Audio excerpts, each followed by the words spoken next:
Good evening, happy Halloween.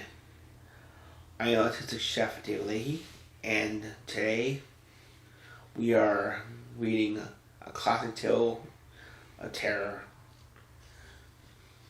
by the incomparable Washington Irving, The Legend of Sleepy Hollow.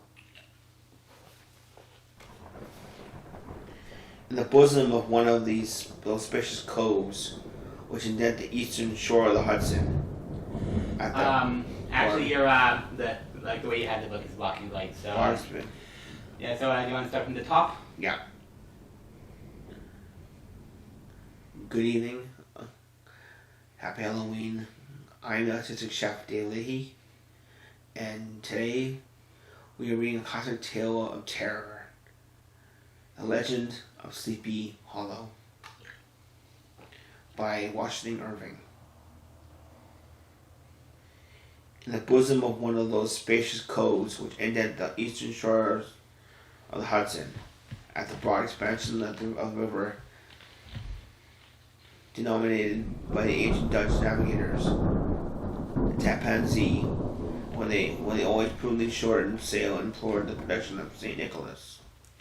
When they crossed their lies to small market town, or rural port, which is known by some as is called Greensboro, which is more generally and properly known by the name of Tarrytown. This name was given by, we are told, in former days by the housewives of the adjacent country, from the inveterate prosperity of the husbands to linger about the village, tavern, market days. Be that as it may, do not vouch for the fact, but merely advert to it, for the sake of being precise and authentic. Not far from the village, perhaps about 2 miles, there is a little valley, or rather lap of land, among high hills, which is one of the quietest places in the whole world. A small brook glides through it, which has murmur enough to lull one to repose. Almost the only sound that ever breaks in upon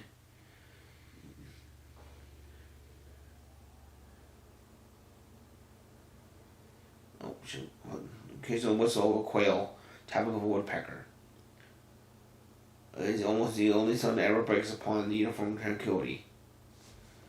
I recollect that with a stripling, my first exploit in squirrel shooting was in a grove of tall walnut trees,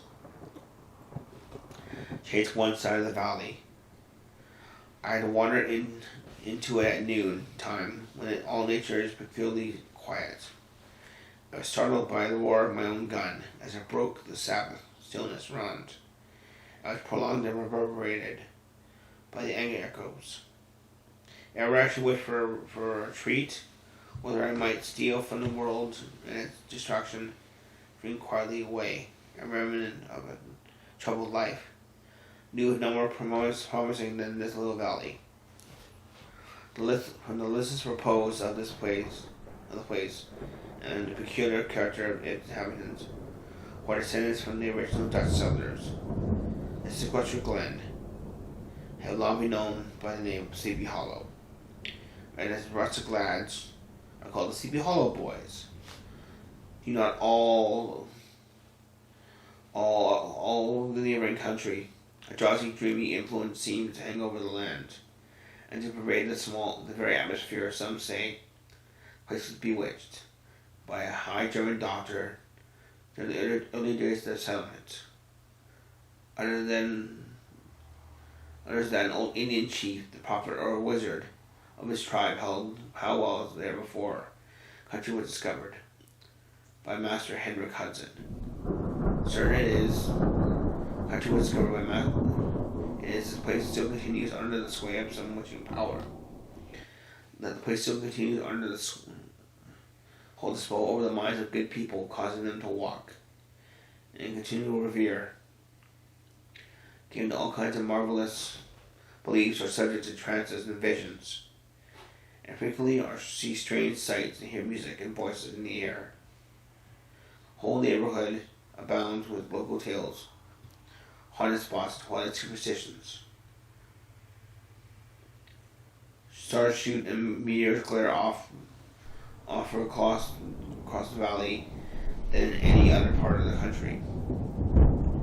The nightmare with her the whole ninefold seemed to make it a favorite scene in the gambles. The dominant spirit, however, that haunts this enchanted region, the commander-in-chief of all power in the air, version of a figure on horseback without a head, said to be the ghost of Hessen's trooper, whose head has been carried away by cannonball in a nameless battle during the Revolutionary War. It was ever and anon seen by country folk hurrying along in the gloom of night, as if on the wings of the wind. His haunts are not confined to the valley, but extend times to the adjacent road, and especially to the vicinity of a church.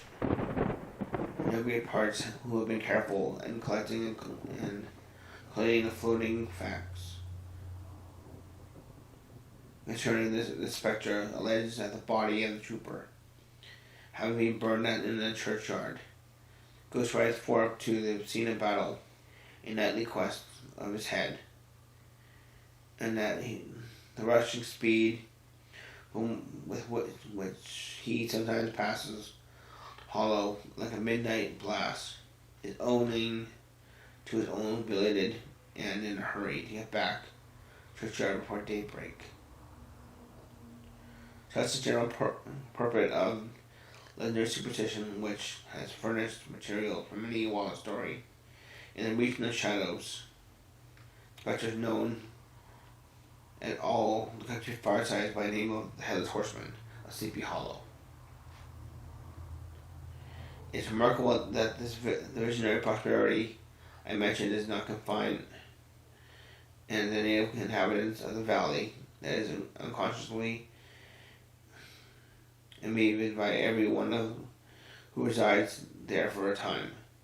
However wide awake they have been before they entered the sleepy region, they are sure in a little time to inhale the witching influence of the air and begin to grow imaginative, to dream dreams and see apparitions. I mentioned this peaceful spot with all possible land, for it is such little retired Dutch valley found here in their bosom in the great state of New York, its population, manners, and customs remain fixed, while the great torrent of migration and improvement, which is making such incessant change of other parts of this country, sweeps by them unobserved. There are those little nooks of still water which border a rapid stream, where we may see the straw and bubble running quietly anchor, or slowly revolving in their mimic harbor, undisturbed by the rush of passing currents. Too many years have elapsed since I trod the drowsy shade of Sleepy Hollow, yet I question whether I should not still find the same trees and the same family vegetating in its sheltered bosom. By this place of nature there abode in a remote period of American history, that is to say, some 30 years since, a worthy white of the Riad, Sleepy Hollow, of the name of Ichabod Crane, who jarred an oar as he tarried in Sleepy Hollow, purpose of instructing the children of the city. He was a native of Connecticut, a state which supplies the Union pioneers with a mighty wall for the forest. Sent forth yearly a legion of frontier woodsmen and country school masters. Cognomen Crane was not inapplicable to his person. He was tall, but exceedingly lank, with narrow shoulders, long arms, having served for shovels. Whole frame most loosely hung together. Head was small and flat on top, with huge ears, large green glassy eyes, and a long snake nose. so it looked like a weathercock perched upon its spindle neck. Tell which the way the wind blows seemed striding along the profile of a hill on a windy day. With his clothes bagging and fluttering about him one night, had mistaken him for a genius, a famine descending upon the earth, or some scarecrow eloped from the cornfield. His schoolhouse was a low building of one large room rudely constructed of logs, the windows partly glazed and partly parched, with leaves of old copybooks. It was most ingeniously secured at vacant hours by a wire twisted at the handle of the door and stakes set against the window shutters, so that though a thief might get in with perfect ease, he would find some embarrassment to getting out. But an idea would probably borrowed by the architect, Jos van Houten, from the mystery of the eel pot. Schoolhouse stood in a rather lonely but pleasant situation, just at the foot of a woody hill, with a brook running close by, and a formidable birch tree growing at one end from it.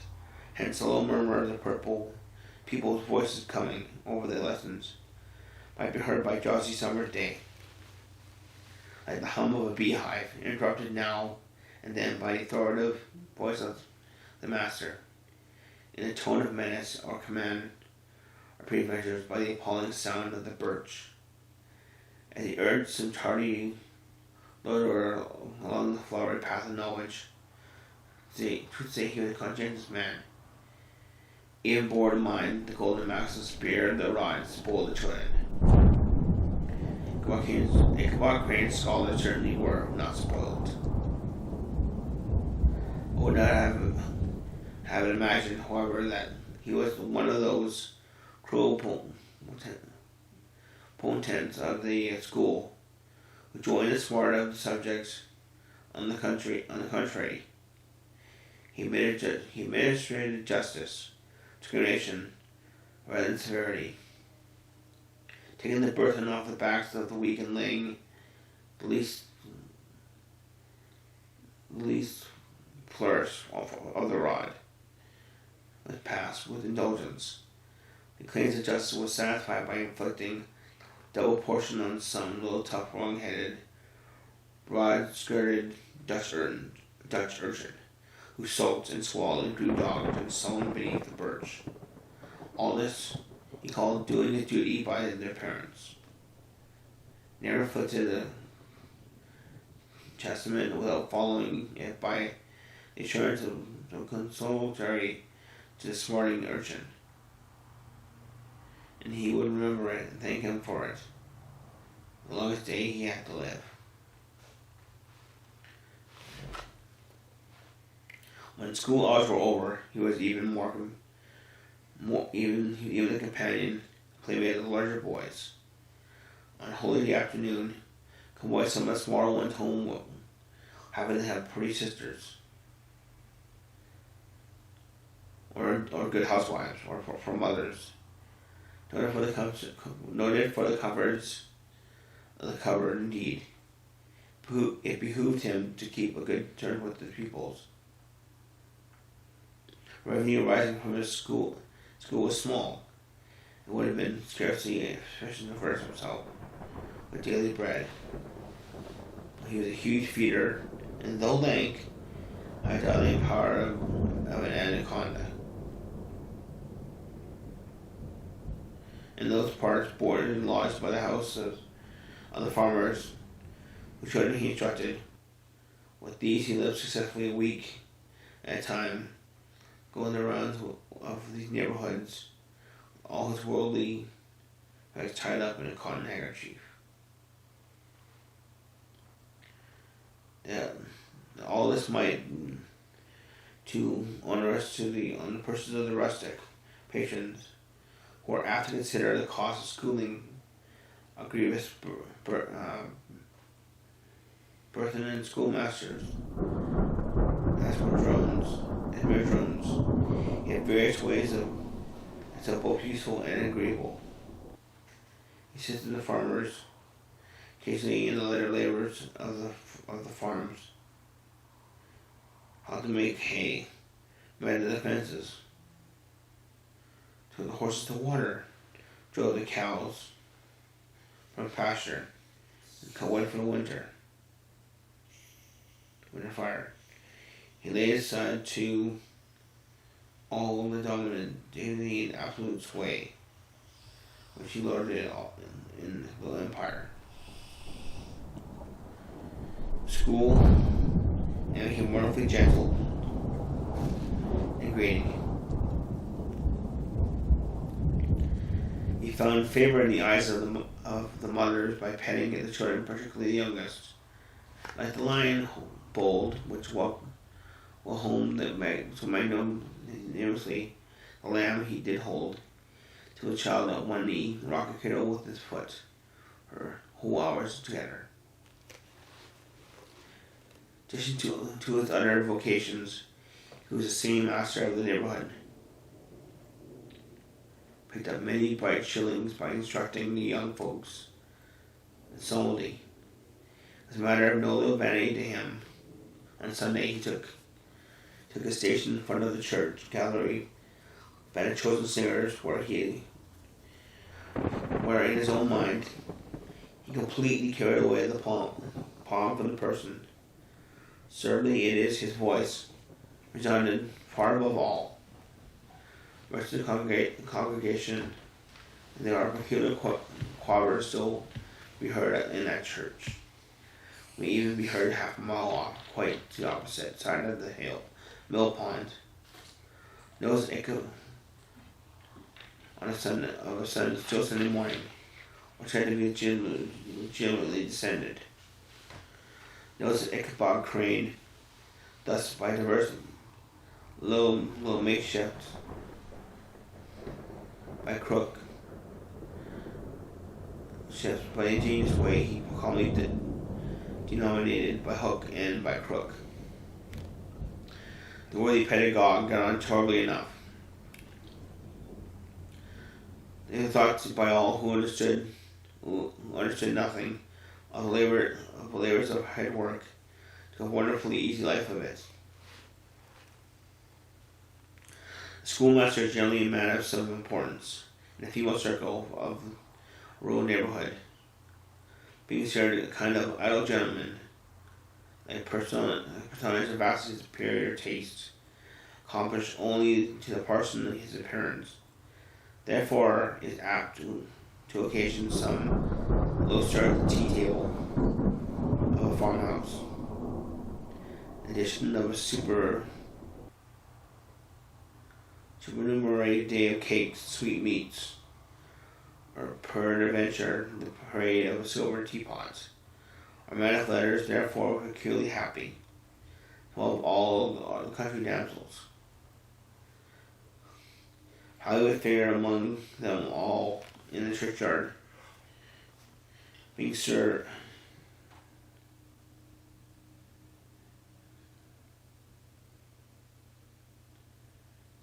services on Sunday gathering, great for them from the wild vines that overrun the surrounding trees, reciting for their amusement all the epitaphs of the tombstones, sauntering with a whole bevy of them along the banks of the adjacent mill pond, while the more bashful county bumpkins hung sheepishly back, envying his superior elegance and address. From his itinerant life, he also was a kind traveling gazette, carrying the whole budget of local gossip from house to house. That his appearance was always greeted with satisfaction. He is moreover esteemed by the woman as a man of great erudition, for he had read several books quite through, and was the perfect master of cotton mother's history of New England witchcraft. And by the way he most firmly and potently believed. He was in fact an odd mixture of small shrewdness and simple credulity. His appetite for the marvelous and the powers of digesting it were equally extraordinary. Both had been increased by his residence in the spellbound region. No tale of two ghosts or monsters for his capacious to swallow. It was often his delight, after school was dismissed,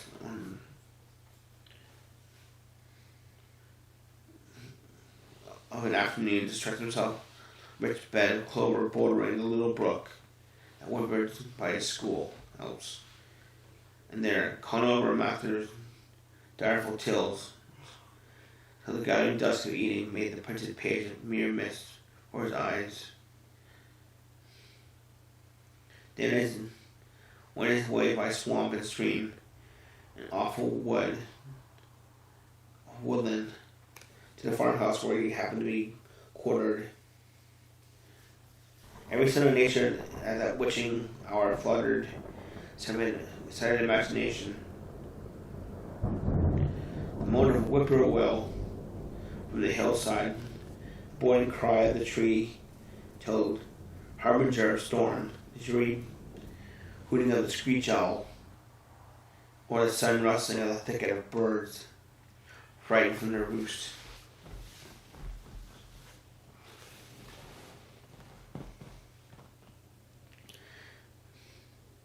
The fireflies, too, would sparkle most vividly, darkest places now, and startled him, as one of uncommon brightness, which came across the path, and it would, by chance, a huge blockhead of a beetle, winging his blundering flame against him. The poor varlet was ready to give up the ghost, with the idea that he was struck with a witch's token. His only resource on such occasion, either to drown thoughts or drive away evil spirits, was to sing psalm tunes. Could people see hollow as they sat by the doors of an evening, were often filled with awe, hearing his nasal melody in the sweetest, long drawn out, floating from the distant hill, or along the dusty road. Another of his sources of fearful pleasure was to pass along winter evenings, old Dutch wives, as they sat spinning by the fire, with raw apples roasting and sputtering along the hearth, listening to the marvelous tales of ghosts and goblins, and haunted fields, and haunted brooks, and haunted bridges, and haunted houses, purely of the headless horseman, or galloping Hessian of the Hallow, as they sometimes called him, who like their equally anecdotes of witchcraft, and the direful omens and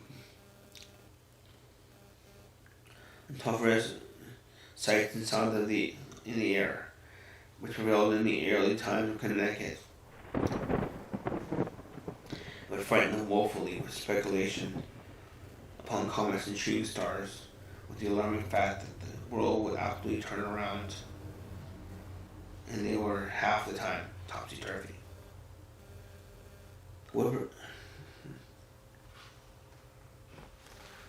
There was a pleasure in all this, while snugly cuddling in the chimney corner of a chamber. This was all of a ruddy glow from the crackling wood fire. Of course, no spectre dared show its face. It was yearly purchased by the terrors of his subsequent walk homewards, where fearful shapes and shadows beset his path. Amidst the dim and ghastly glare of a snowy night, what wistful look did his eye ever trembling ray of light streaming across the waste field from some distant window. He often was he appalled by some shrub covered with snow, was like a shaded spectre, beside his very path. Often he shrank with curdling awe at the sound of his own steps on the frosty crust beneath his feet, and tried to look over his shoulders, lest he should behold some uncouth being trampled by some Russian blast howling among the trees, in the idea that it was galloping Hessian, on one of his nightly scourges. All these, however, were mere terrors of the night, battles of the mind that walk in darkness. Though he had seen many spectres in his lonely premonitions, yet daylight put an end to all these evils. He would have passed pleasant life of it. But the devil in all his works, if his path had not been crossed by it, he had caused more perplexity to mortal man than ghost goblins or its witches put together. And that was a woman. Among the musical disciples who sat waiting in each week to receive its instructions and solemnly was Katrina Van Tassel, daughter and the only child of a substantial Dutch farmer. She's a blooming lass of fresh 18, plump as a partridge, ripe and melting and rosy cheeked, as one of her father preaches, universally famed not merely for her beauty, but her vast expectations. She was withal with a mixture of ancient and modern fashions. Most seated is set off with her charms. She wore ornaments of pure yellow gold, which her grandmother had bought from her from Sardam, tempting stomacher of the olden time, and withal provokingly short petticoat displayed the prettiest lutes and ankle in the country around. Ichabod Crane had a soft and foolish heart toward the sex. Not to be wondered, as that so tempting a morsel soon found favor in his eyes. Firstly, that he had visited her in her paternal mansion. Old Baltus Van Tassel was a perfect picture of a thriving, contented, liberal-hearted farmer. He seldom, it is true, sent either his eyes or his thoughts beyond the borders of his own farm. But within those everything was snug, happy, and well-conditioned. He was satisfied with his wealth, but not proud of it, and picked himself upon the hearty abundance rather than the style which he lived. His stronghold was situated in the banks of the Hudson, one of those green, sheltered, fertile nooks which the Dutch farmers were so fond of nestling.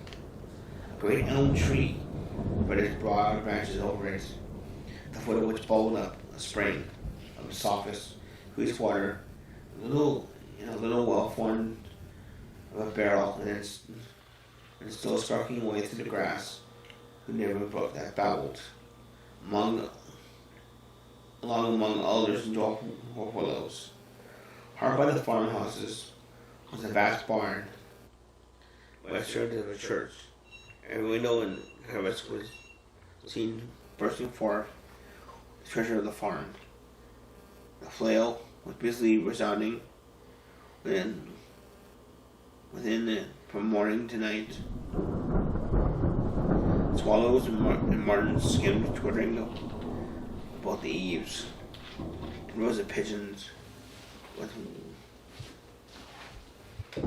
heads under their wings or buried in their bosoms, and others swelling and cooing and blowing about their dames, enjoying the sunshine on the roof. Sleek, unwieldy porkers were dining at their posts in abundance. Their pens, one sail forth now and then, troops of suckling pigs, others to snuff the air. Shady squadrons of snow beasts were riding in a joined pond. enjoying whole fleets of ducks. Regiments of turkeys were gobbling through the farmyard, guinea fowl flitting about, and like ill-tempered housewives. People just discontented and cry. Before the barn door strutted the gallant cock, that pattern of a husband, warrior, and a fine gentleman, clapping his burnished wings and crowing in the pride of gladness, heart somewhere, tearing up the earth with his feet and in generosity, calling his ever-hungry family, wives, and children to enjoy the rich more which he had discovered. The pedagogue's mouth watered as he looked upon this sumptuous, promise of luxurious winter fare. His devouring mind, he pictured to himself every roasting pig running about with a pudding in his belly, apple in his mouth. The pigeons were snugly put to bed in a comfortable pie, tucked in with a covered crust. Geese were swimming in their own gravy, and the ducks parrot cozy dishes, like song-married couples, with a decent cumbency of onion sauce. In the porkers, he saw carbs, the further sleek side of bacon, and juicy relishing ham, not a turkey, but he beheld daintily trussed up with its gizzard under its wing. And peradventure, because of savory sausages and even bright charcuterie, himself lay sprawling on his back in a side dish with obstinate claws, is craving that quarter, which is chivalrous, spirit disdained, as called living. As the enraptured Ichabod fancied all this, the great green eyes were the fat meadow, and the rich fields of wheat, fried buckwheat,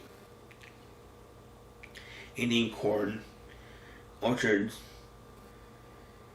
burthened with ruddy fruit, which surrounded the warm remnant of Van Tassel. His heart yearned after the damsel, whom he was inherent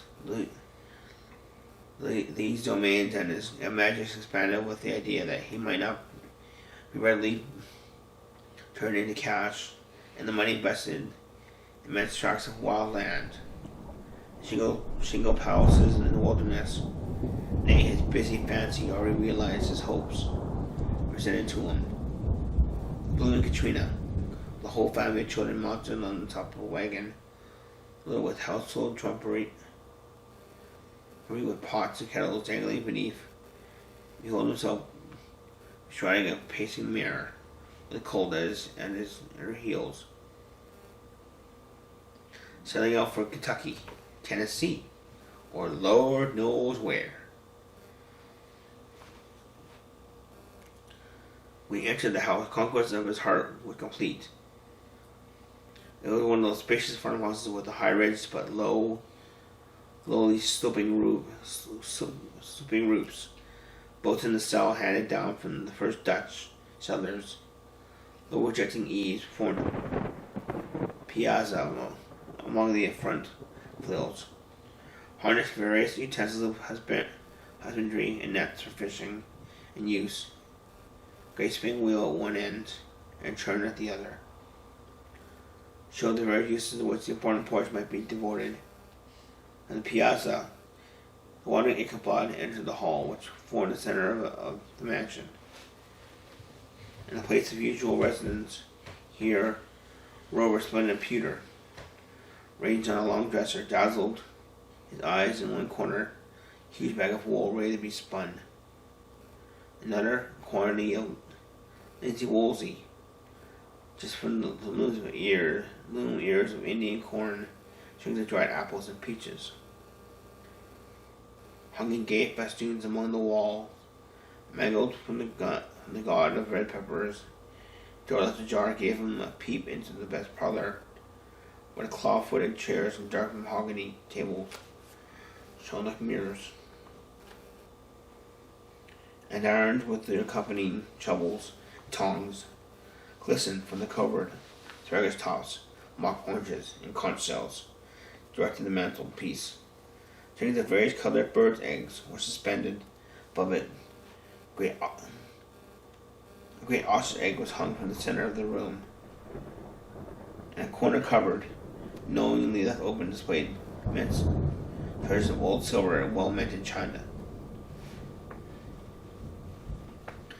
From the moment Ichabod laid his eyes upon these regions of delight, the peace of his mind was at an end, and his only study was how to gain the affection of the daughter of Van Tassel. In this enterprise, however, he had more real difficulties than generally fell for the lot of knight errants of yore. Seldom had anything but giant encounters, fiery dragons, and such easy conquered adversaries dealt with.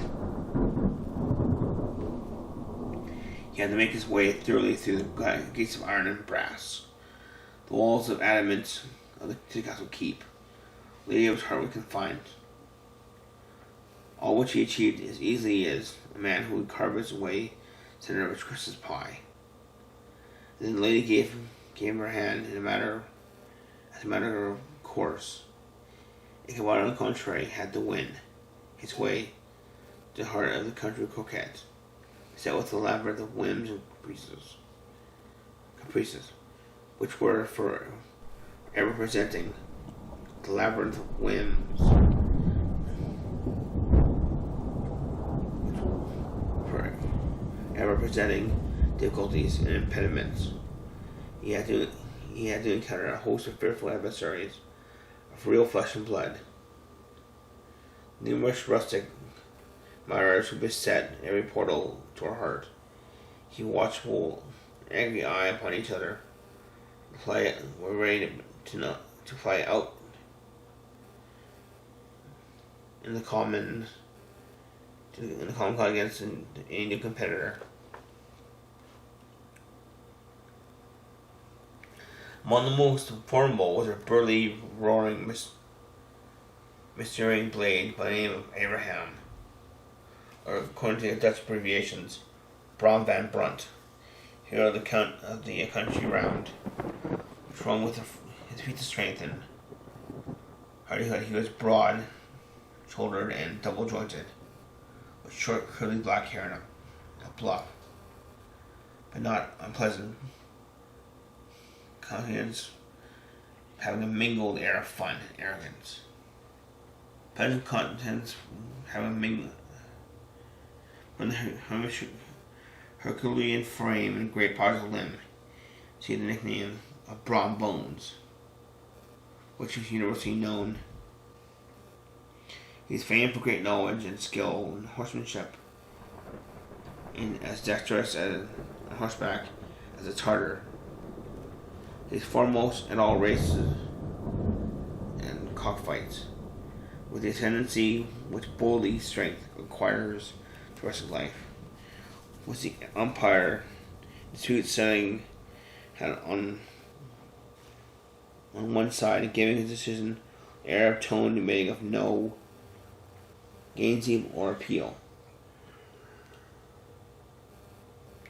He was always ready for either a fight or frolic, but had more mischief than ill will in his composition.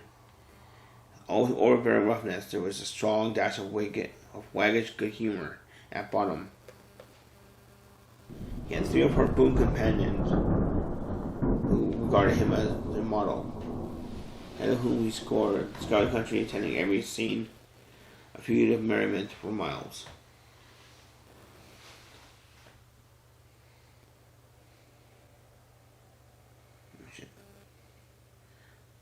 Miles around.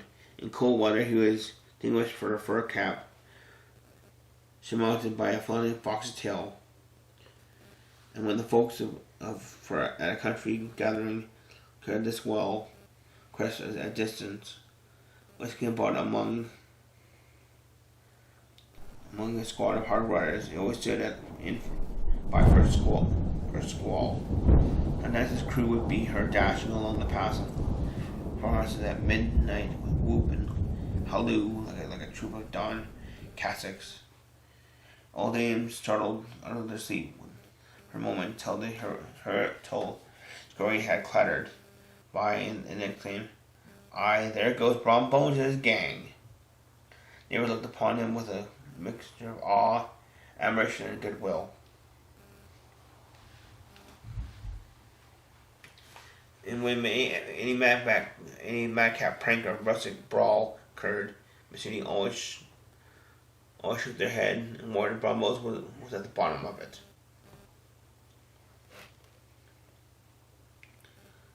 This rent-a-pole hero had for some time singled out the blooming Katrina for object of his uncouth gallantries. Though his amorous toyings were sometimes like the gentle caresses, gimmicks of a bear, yet whisper that he did not altogether discourage his hopes. Certain it is his advances were signals for rival candidates to retire, felt no inclination to cross the line, and his armors insomuch that horse was seen tied to Van Tassel, paling of a Sunday night, a sure sign that his master was courting, or, as it turned, sparking within. On the street he passed by in despair, and carried the warrant to other quarters. Such was a formidable rival whom Ichabod Crane had to contend, considering all things man, then he would have shrunk Titian, and a wiser man would have despaired. He would, however, have a mixture of pliability and perseverance. In his nature, he was form and spirit like a supple Jacqueline was tough, though. He bent, never broke. Though he bowed beneath the slightest pressure, yet the moment he was away, jerk. He was erect and carried his head as high as ever. To have taken the field openly against his rival would have been madness, for he was not a man to be thwarted in his arms any more than that stormy lover Achilles. Ichabod therefore made his advance in a quiet and gently insinuating manner. Under cover of his characters of a singing master, he made frequent visits at the farmhouse, and not that he had anything to apprehend from his meddlesome appearance, which is so often stumbling block in the path of lovers. Tasso was an easy, indulgent soul. He loved his daughter better ever than his pipe, and like a reasonable man, and an excellent father, let her have her way in everything. His notable little wife, too, had enough to do to attend to her housekeeping and manage her poultry, for as she sagely observed, ducks and geese are foolish things. We will look after, but girls can take care of themselves. Thus, while the busy dame bustled about the house, or plied her spinning wheel at one end of the piazza,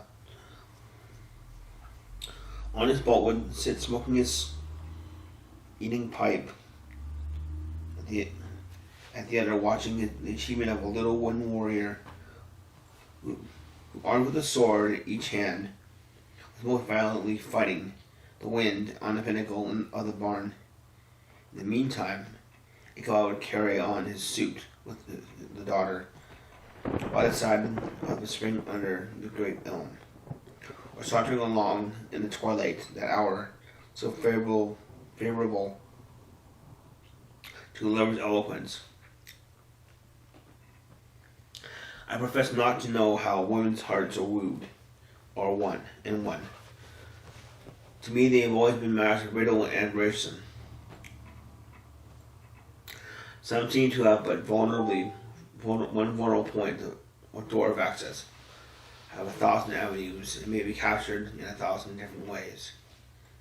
It is a great triumph of skill to gain the former, but still greater proof of generalship to maintain possession of the latter. For man must battle for his fortress at every door and window. He who wins 1,000 common hearts is therefore entitled to some renown, but he who keeps undisputed sway over the heart of a coquette is indeed a hero. Thirdly, this was not the case with the resoundable Brom Bones, and from the moment Ichabod Crane made his advances, interests of the farmer evidently declined. His horse was no longer seen tied at the paulings on Sunday evenings. A deadly feud gradually arose between him and the preceptor of Sleepy Hollow. Brom, who had a degree of rough chivalry in his nature, would fain have carried matters to open warfare, and have settled their pretensions to the lady according to the mode of those most concise reasoners. Knight errant of yore by single combat, but Ichabod was too conscious of the superior might of his adversary, entered the list against him. He had overheard the boast of Bones that he would double the schoolmaster up and lay him up on a shelf in his own schoolhouse. He was too weary to give him an opportunity. There was something extremely provoking in this obstinately pacific system. Left Brom no alternative but to draw upon the funds of rustic vagary in his disposition, to play off boorish practical jokes to Bones and his gangs of rough riders. They harried his rural peaceful domain, smoked out to sing school by stopping up chimney, broke into the schoolhouse at night, in spite of formidable fastenings with and window stakes, everything topsy-turvy. So that the poor schoolmaster began to think that all the witches in the country held their meetings there. What was still more annoying, Brom took all opportunity of turning him into ridicule, and annoying Brom took all in presence of his mistress, and had a scoundrel dog whom he taught to whine in the most ludicrous manner, and introduced as a rival of Ichabod to instruct her in psalmody. In the way matters went on for some time without producing any material effect on the relative situation of the contending powers. On a fine autumn's afternoon, Ichabod, in pensive mood, sat enthroned, his little literary realm in his hand, so he had a fool that scepter, despotic powers, the birch of justice reposed on 3 nails. Behind the throne, a constant terror of evildoers, while on the desk, he might have been seen sundry contraband articles and prohibited weapons, detected upon the persons of idle urchins, such as half-munched apples, pop guns, and whirligigs, fly cages, holy legions of rampant pages, little paper books of sly whispering behind them.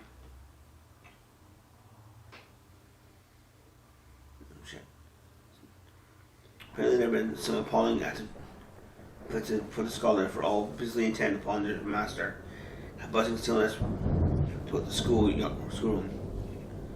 It was suddenly entered by the appearance of a negro in tow-cloth jacket and trousers, a round-crowned fragment of hat, cap of mercury, and mounted in the back of a ragged, wild, half-broken colt, which he managed with a rope by way of halter. He came clattering up to the school door with an invitation to Ichabod Crane. Is it a merry-making or quilting frolic? He held that evening by Mynheer Van Tassel, and having delivered the message with that air of importance, effort at fine language, was Negro inapt to display on petty emphasis at fine language of the kind. He dashed over the brook, scampering away to the hollow, full of the importance and hurry of his mission. All was now bustle and hubbub in the late quiet schoolroom. The scholars were hurried through their lessons, those stopping at trifles. Those who were nimble skipped all over half an impunity.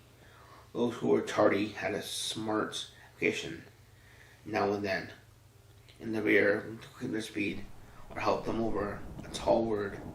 Books were flung aside without being put away on the shelves. Inkstands were overturned, benches thrown away, and the whole school was turned loose an hour before the usual time, bursting forward like a legion of young imps, yelping and racketing about the green to their early emancipation. The gallant Ichabod now spent at least an hour and a half at his toilet, brushing and furbishing up his best and indeed only suit, a rusty black and enraging. It looked for a bit of broken looking glass and hung up at the schoolhouse. In the schools, he might make his appearance before his mistress, in true style of cavalier.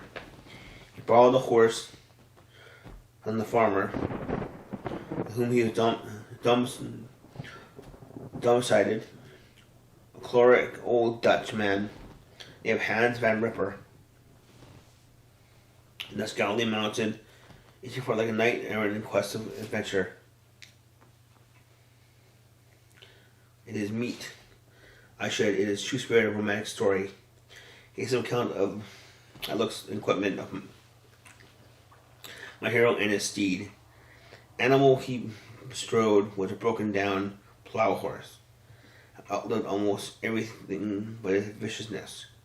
He was gaunt and shagged, with a sway neck and a head like a hammer. His rusty mane and tail were tangled and knotted with burrs. One eye had lost its pupil and was glaring and spectral, but the other had a gleam of genuine devil in it still. He must have had fire and metal in his day, where, if he may judge from the name of he bore the gunpowder he had, had been a favorite rider, and infused very probably some of his own spirit into the animal for old. Broken down, he looked there was more of the lurking devil in him and a young filly in the country. Ichabod was a suitable figure for such a steed. Rode with short stirrups, which brought his knees nearly up to the pommel of the saddle. Sharp elbows stuck out like grasshoppers. He carried his whip perpendicularly on his hand like a scepter, and his horse jogged on the motion of his arms, unlike the flapping of a pair of wings. A small wool hat rested on top of his nose, for so his scanty strip of forehead might be called, and the skirts of his black coat fluttered out almost in the horse's tail. Such was the appearance of Ichabod and the steed as he shambled out of the gate of Hans van Ripper, and it was altogether such an apparent apparition as if seldom to be met within broad daylight. It was, as I have said, a fine autumnal day. The sky was clear and serene. Nature wore the rich and golden livery which was always associated with the idea of abundance. Forests had put on their silver, brown, and yellow, while some trees of the tenderer kind had been nipped by the frost in the brilliant dyes of orange, purple, and scarlet. Swimming, the wild ducks began to make their appearance high in the air. The bark of the squirrel might be heard from the groves of beech and hickory nuts. Peasant whistle of the quail at intervals of a neighboring stubble field. Small birds taking their farewell banquets in the fullness of the revelry. They flutter, chirping and frolicking from bush to bush and tree to tree.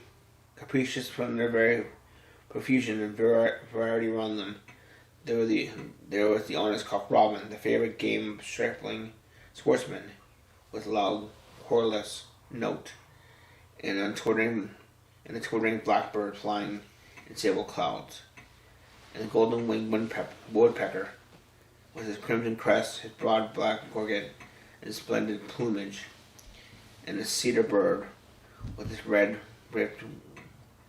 tipped wings and yellow tipped tail, and his little Montero cap of feathers, and a blue jay, the nosy coxcomb, in his gay little blue light coat and white underclothes, screaming and chattering, nodding and bobbing and bowing, and pretending to be on good terms every songster of the grove. As Ichabod jogged slowly on his way, his eye ever open to every symbol of culinary abundance, ready for delight over the treasures of jolly autumn. On all sides he behold a vast store of apples, some hanging in impressive opulence on the trees, some gathered into baskets, barrels for the markets, heaped up in rich piles for cedar press. Further on he behold great fields of Indian corn, with his golden ears peeping from the leafy coverts, and holding the piles of cakes and hasty puddings, and the yellow pumpkins lying beneath them, turning up their fair round bellies to the sun, giving ample prospect to the most luxurious of pies. And on he passed the fragrant buckwheat fields, breathing the odor of the beehive, as he beheld them soft anticipations so over the mind of dainty slapjacks, while butter and garnish from honey or treacle by the delicate dimpled hand of Katrina Van Tassel. Thus feeding his mind with many sweet thoughts and sugared suppositions, he journeyed along the sides of a range of hills, which the sun gradually wheeled his broad disk down into the west. The wide bosom of the Tappan Sea, motionless and glassy, excepting that here and there was a giant undulation waved and prolonged the blue shadow of the distant mountain. Few amber clouds floated in the fine golden tint, and changing gradually into a pure apple green, and from that into deep blue, the mid-heaven. A slanting ray lingered on the woody crests of the precipices that overhung some parts of the river, giving great depth to the dark gray and purple of their rocky sides. A sloop was loitering in the distance, dropping slowly down, and the tide, her sail banging, useless against the mast, as the reflection of the sun gleamed along the still water, seemed as if the vessel was suspended in the air. It was towards evening that Ichabod arrived at the castle of the Herr Van Tassel, which he found thronged with the pride and flower of the ancient country old farmers. A spare Lathan-faced race in homespun coats and breeches, blue stockings, huge shoes, and many of us in pewter buckles. Their brisk, withered little dames in close caps, long waisted short gowns, homespun petticoats, with scissors and pin cushions and gay calico pockets hanging out on the outside. Buxom lasses almost as antique as their mother, excepting where a straw hat, a fine ribboned, perhaps a white frock, gave symptoms of city innovation.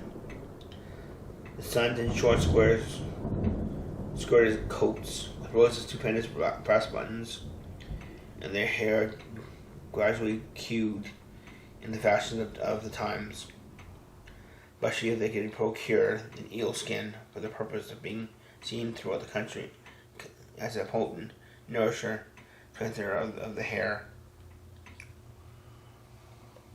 Broad bones was the hero of the scene, had come to the gathering on his favorite steed, Daredevil, creature like himself, full of metal and mischief, which no one but himself could manage. He was in fact noted for preferring vicious animals given to all kinds of tricks, kept the rider on the constant risk of his neck, for he held a tractable, well-broken horse as unworthy of a lad of spirit. Fain would I pause to dwell upon the world of charms at first, upon an entraptured gaze of my hero entered the state parlor, fantastic mansion. Not those of the bevy of buxom lasses with these luxurious displays of red and white, but the ample charms of a genuine Dutch country tea table, sumptuous time of autumn, just heaped up platters of cakes of various almost indescribable kinds, known only to experienced Dutch housewives. There was a doughy dough, not the tender oily coke, and the crisp and crumbling cruller. Sweet cakes and shortcakes, ginger cakes and honey cakes, whole family cakes that were, and then there were apple pies and peach pies and pumpkin pies, despite slices of ham and smoked beef, and moreover delectable dishes, preserved plums and peaches and pears and quinces, not to mention broiled shad and roasted chickens, together with bowls of milk and cream, all mingled higgledy-piggledy, together pretty much as I would have enumerated them with a motherly teapot, sending up its clouds of vapor from the mist heaven. Bless the mark. I want breath and time to discuss the banquet as it deserves, and I'm too eager to go on with my story. Happily, Ichabod was not in a great hurry, as is the story, but did ample justice to every dainty. He was a kind and thankful creature, whose heart dilated in proportion as his skin was filled with good cheer. Those spirits rose while eating as some men do with drink. He could not help rolling his large round eyes around him as he ate, talking with the possibility that he might one day be lord of this scene, or almost unimaginably luxury and splendor. And he thought how soon he'd head back upon the old schoolhouse, snap his fingers in the face of Pen Ripper and every other naggingly patron, kick any Italian pedagogue out of door, and that should dare to call him comrade. Old Baltus Van Tassel moved about among his guests with a face dilated with content and good humor, round and jolly as the harvest moon. His hospitable attention was brief but expressive, being confined to shake of the hand, a slap on the shoulder, a loud laugh, and a pressing invitation to fall to and help themselves. Now the sound of the music from the common room or hall summoned to the dance. The vision was an old gray-haired Negro who had been the attendant orchestra of the neighborhood for more than half a century. His instrument was old and as battered as himself. The greater part of the time he scraped away on 2 or 3 strings, accompanying every movement of the bow with a motion of the head, bowing almost to the ground and stamping away with his foot, when over a fresh couple were to start. Ichabod prided himself upon his dancing as much as upon his vocal powers. Not a limb, not a fibre about him was idle, and to have seen his loosely hung frame in full motion, covering about the room, they would have thought Saint Vitus himself, that blessed patron of the dance, was figuring before you in person. He was the admiration of all the Negroes who had gathered, of all ages and sizes from the farms, from black faces at every door and window gazing with delight at the scene, rolling their white eyeballs, window gazing with delight. the scene of ivory from ear to ear. How could the flock of urchins be otherwise than animated and joyous?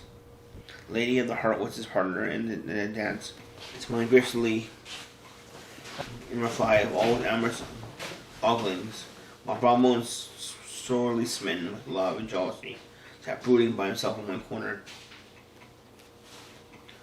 When the dance was at an end, Ichabod was attracted to a knot of the sager folks, who with old Van Tassel sat smoking at one end of the piazza, causing more former times and drawing out long stories about the war. His neighborhood at the time which I was speaking was one of these highly favored places, where bound with chronicle and great men, British-American line had run near during the war, and therefore been a scene of marauding and been infested with refugees, cowboys, all kinds of border chivalry. Just sufficient time had elapsed to enable each storyteller to dress up his tale with little common fiction and in the innocentiveness of his recollections to make himself hero in every exploit. It was the story of Dolph Martling, a large blue-haired, bearded Dutchman, taking a British frigate with an old iron 9-pounder from a mud breastwork. Only his gun burst at the sixth discharge, and there was an old gentleman who shall be nameless, being too which a near here to be lightly mentioned, in the battle off White Plains, being an excellent master of defense, parried musket, while with a small sword, insomuch they absolutely whizzed round the blade, glanced off at a bilt, in proof on which he was ready any time to show the sword, with the hilt a little bent. Several more who had been equally great in the field, but not one of whom but was pursued that he had considerable hand in bringing the war to happy termination. All these were nothing to the tales of ghosts and apparitions to see in the neighborhood. Rich and legendary treasures of the kind, told superstitions, that best in those long sheltered retreats, are trampled underfoot by the shifting throng that forms the population of most of the country places. Besides that, there are no interment for ghosts in most of the villages. Persons that had time to finish their first nap turn themselves in for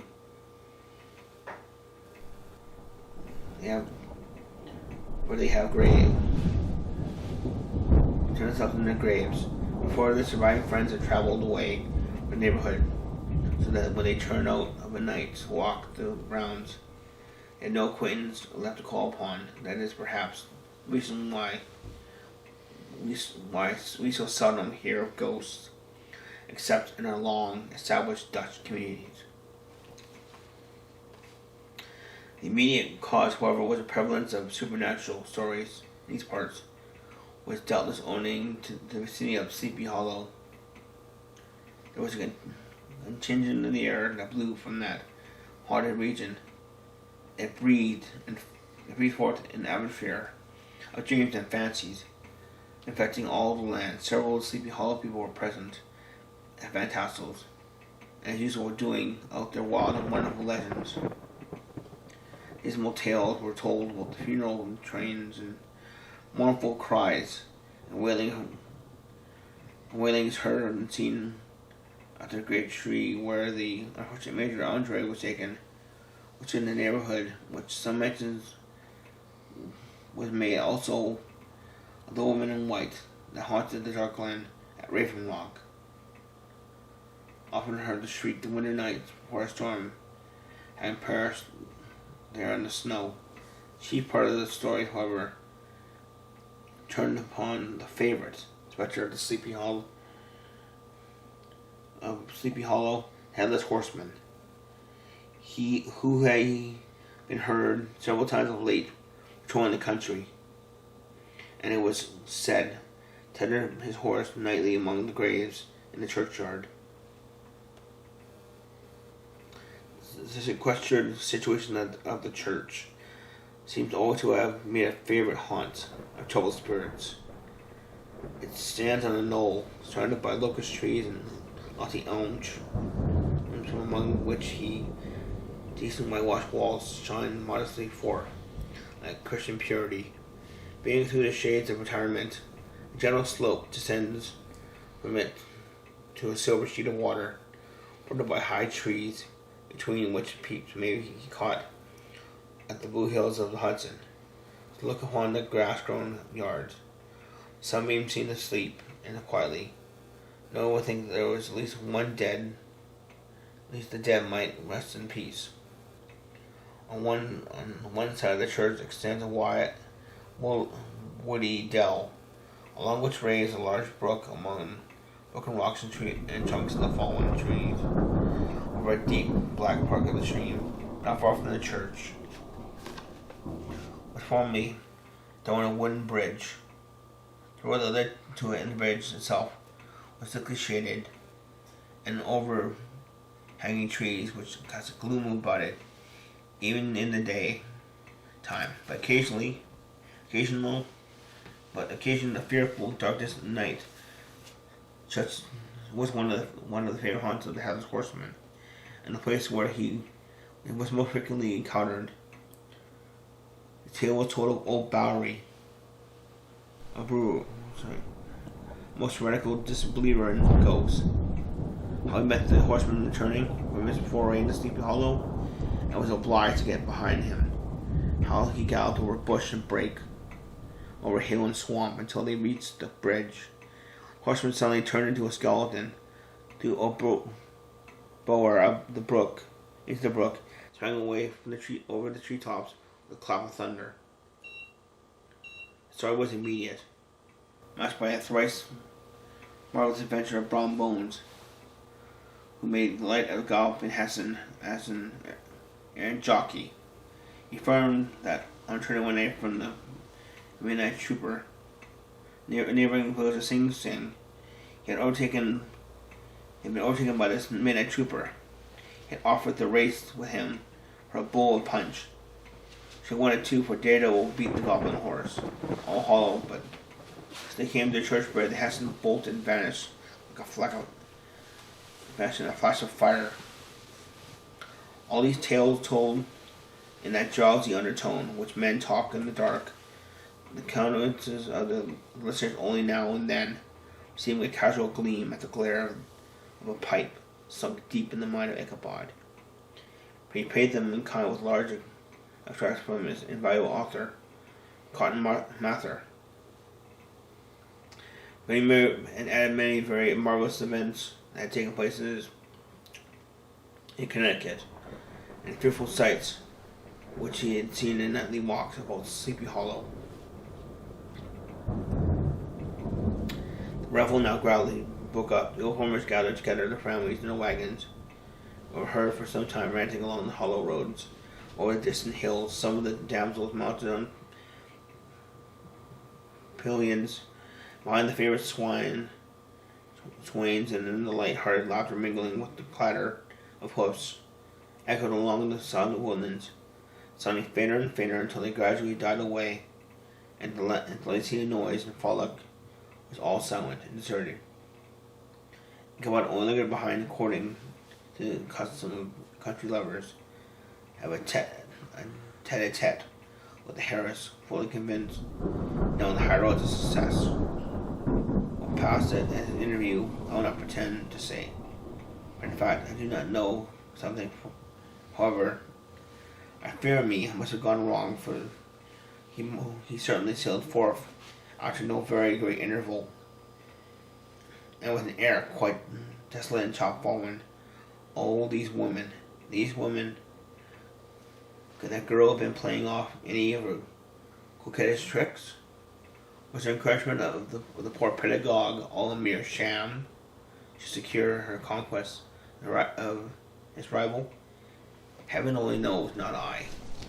Let suffice to say, Ichabod stole forth with the air of one who had been sacked from the hen roast, rather than a fair lady's heart.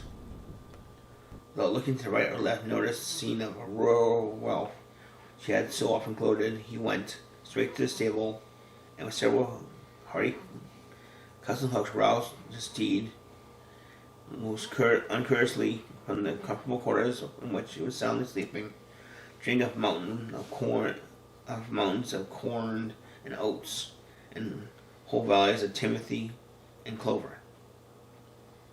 It was a very witching hour of night that Ichabod, heavily hearted and crestfallen, pursued his travel homeward, along the side of the lofty hill which rose above Tarrytown, and which traversed so cheerfully in the afternoon, so dismal as himself, far below him.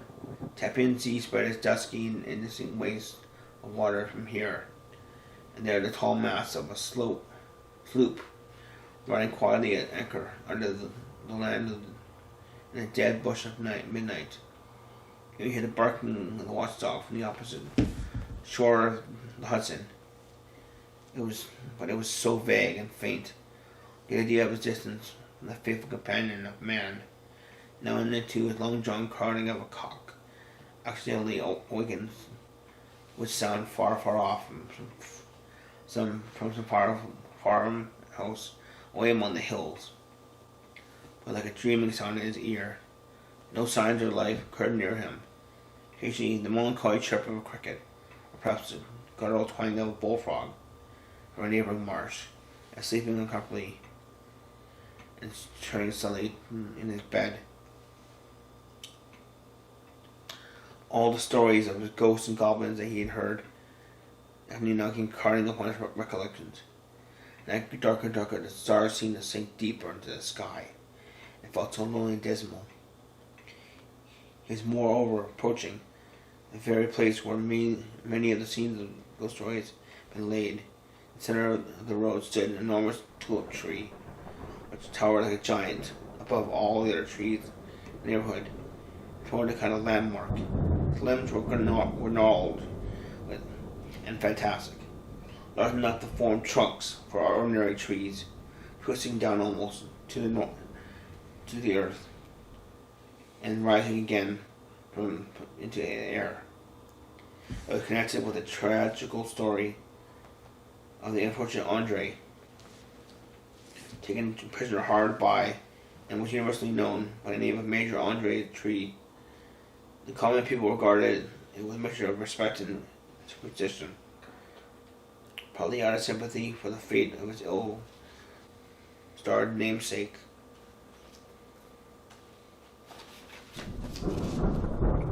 partly from the tales of strange sights and doleful lamentations told concerning it. Ichabod approached the fearful tree and whistled. He thought the whistle was answered was a blast, sweeping sharply through the dry branches. As he approached a little nearer, he thought something white hanging in the midst of the trees. He paused and ceased whistling, but on looking more nearly, perceived there was a place where the tree had been scathed by lightning. The white wood lay bare. Suddenly he had grown, his teeth chattered, and his knees smote against his saddle. What was but the rubbing of one huge bow upon another, as they were swayed about by the breeze. He passed the tree in safety, but new perils lay before him. About 200 yards from the tree, a small brook crossed the road and ran into a marshy, thickly wooded glen known by the name of Wally's Swamp. A few rough logs lay side by side, served for a bridge over the stream. On the side of the road where the brook entered the wood, a group of oaks and chestnuts, matted thick with wild grapevines, threw cavernous gloom over it. To pass the bridge was the service trial, with the identical spot where the unfortunate Andre was captured. And under the covert of these chestnuts and vines were the sturdy yeomen concealed, who surprised him. This has ever been considered a haunted stream. Fearful are the feelings of a schoolboy who has to pass it alone after dark. As he approached the stream, his heart began to thump. He however summoned all his resolution and gave his horse half a score of kicks in the ribs as they dashed briskly across the bridge. But instead of striking forward, the perverse old animal made a lateral movement and ran broadside against the fence. But whose fears increased with the delay, took the reins to the other side and kicked lustily with the contrary foot. It was all in vain. The steed started, is true, but it was only to plunge in the opposite side of the road, a thicket of brambles and alder bushes. The schoolmaster now bestowed both whip and heel upon the starveling ribs of old gunpowder. Just afford, snuffling and snorting, came to a stand just above the bridge. With a suddenness that had nearly sent his rider sprawling over the head, just at the moment a plashy tramp by the side of the bridge caught the sensitive ear Ichabod in the dark shadow in the grove.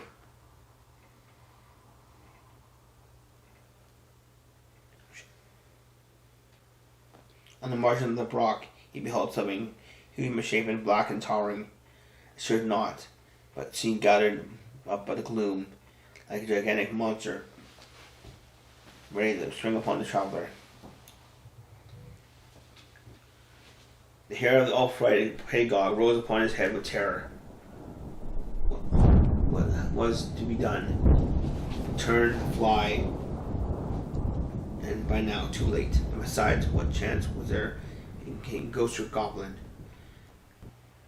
It was, if such it was, he could ride upon the wings of the wind, saying up there for a show of courage. He demanded, in stammering accents, "Who are you?" He received no reply. He repeated his demand in a still, more agitated voice. Still, there was no answer. Once there, he cudgelled the sides of the inflexible gunpowder, and shutting his eyes, broke forth involuntary forever into a solemn tune. Then the shadowy object of alarm put itself in motion, and with a scramble and a bound, stood at once in the middle of the road. Through the night was dark and dismal. Yet the form unknown might, in some degree, be ascertained. He appeared to be a horseman of large dimensions, mounted on a black horse, a powerful frame. He made no offer of molestation or sociability, kept aloof on one side of the road, jogged along the blind side of old gunpowder, who had now gotten over the fright and waywardness. Ichabod, who had no relish of the strange midnight companion, and bethought himself of the adventure of Brown Bones with the galloping Heston, quickened his steed, leaving him behind, however quickened his horse to an equal pace. Ichabod pulled up and fell into a walk, and thinking the lag behind did the same, his heart began to sink within him.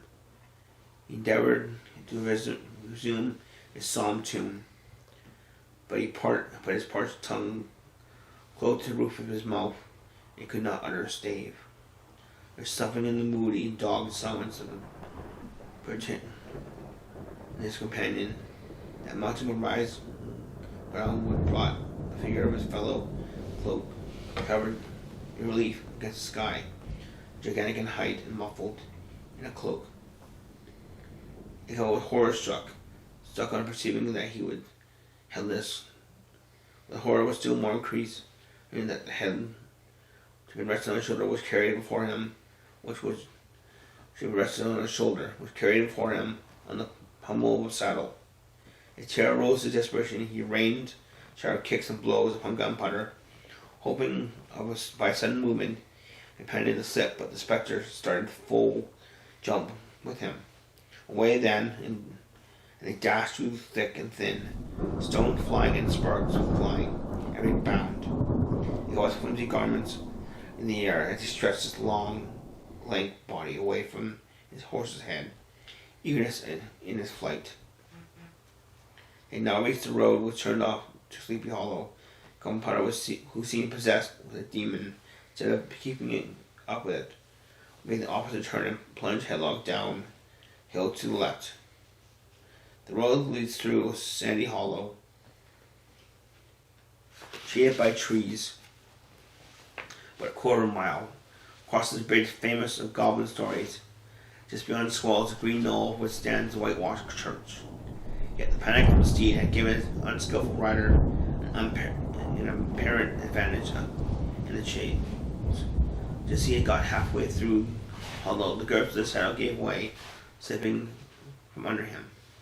He seized it by the pommel and endeavored to hold it but in vain. He just turned to save himself, hold gunpowder around the neck of the saddle, fell to the earth, and he heard it trampled underfoot by his pursuer. For a moment, the terror of Hans van Ripper passed through the mind of his mind, for it was his Sunday saddle. There's no time for petty fears. The goblin was hard haunches, and an unskillful rider that he was, he had much to do to maintain.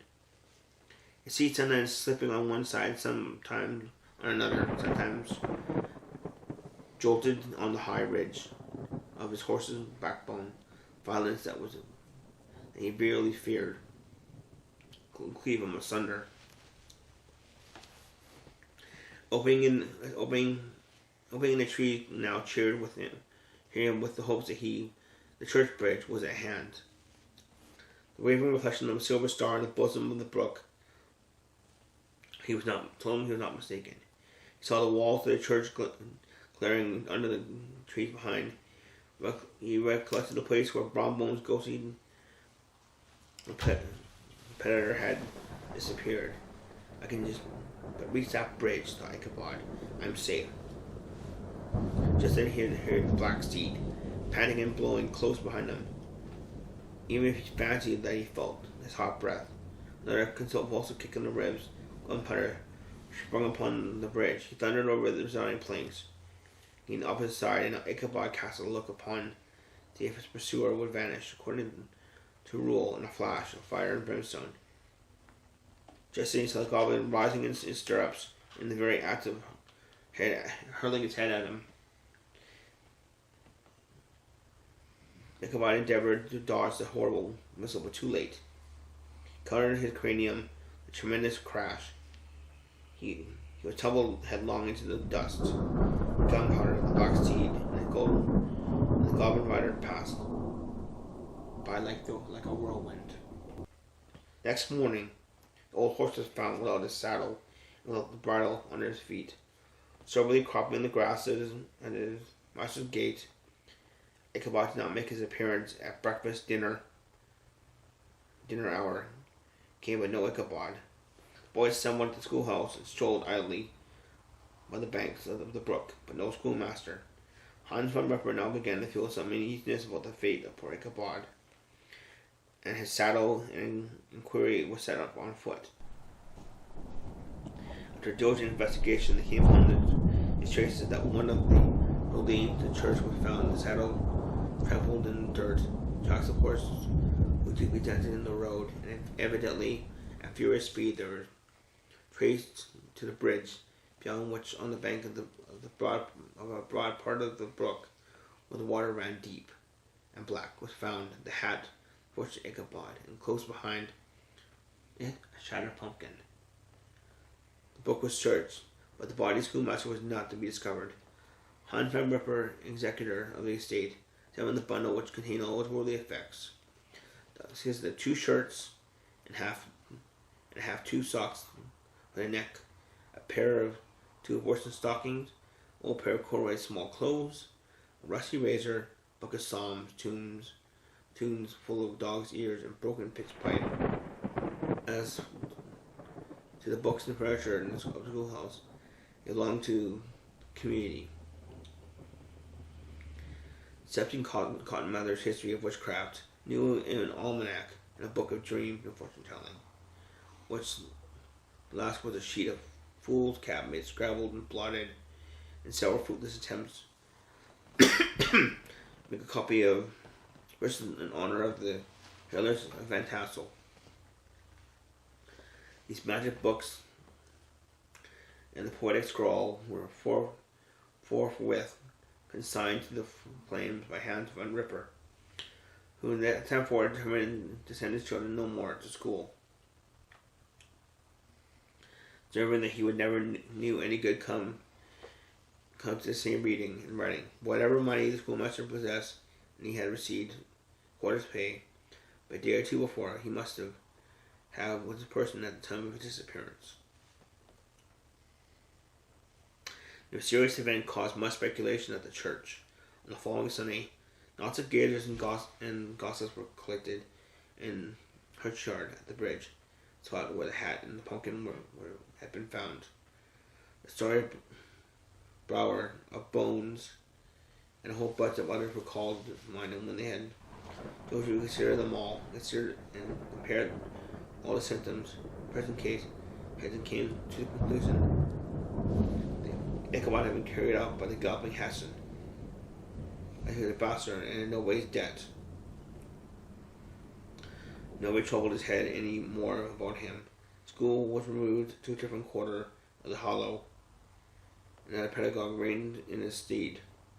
It's true that an old farmer who had been down to New York on a visit several years after, and from whom this account of the ghostly had received brought home the intelligence that Ichabod was still alive. He had left the neighborhood party, though fear of the goblin and Hans Van Ripper, probably in mortification of having been suddenly dismissed by the Harris, that he had changed his quarters to a distant part of the country, and kept school and studied law. At the same time, admitted to the bar, turned politician, electioneer, written for the newspapers, and finally had been made a justice of the 10-pound court. Brown Bones, too, who shortly after his rival's appearance connected the blooming tree as a triumph at the altar, started to look exceedingly knowing whenever the story of Ichabod was related, and always burst into a hearty laugh at the mention of the pumpkin. Some suspect that he knew more about the matter than he chose to tell. Old country wives, whoever who they are, were the best judges of these matters. Maintained to this day that Ichabod was spurred away by the true means, and it is a favorite story often told about the neighborhood round the winter evening fire. The vision became more than ever an object of superstition, awe, and that may be the reason why the road has been altered of late years, so as to approach the church by the border of the mill pond. Schoolhouse being started soon fell into decay and was reported to be haunted by the ghost of the unfortunate pedagogue and the plowboy. Loitering homeward by a still summer evening, often fancied his voice, distant chanting melancholy psalm tune among the tranquil solitudes of Sleepy Hollow. Thank you for watching. Good night. Happy Halloween.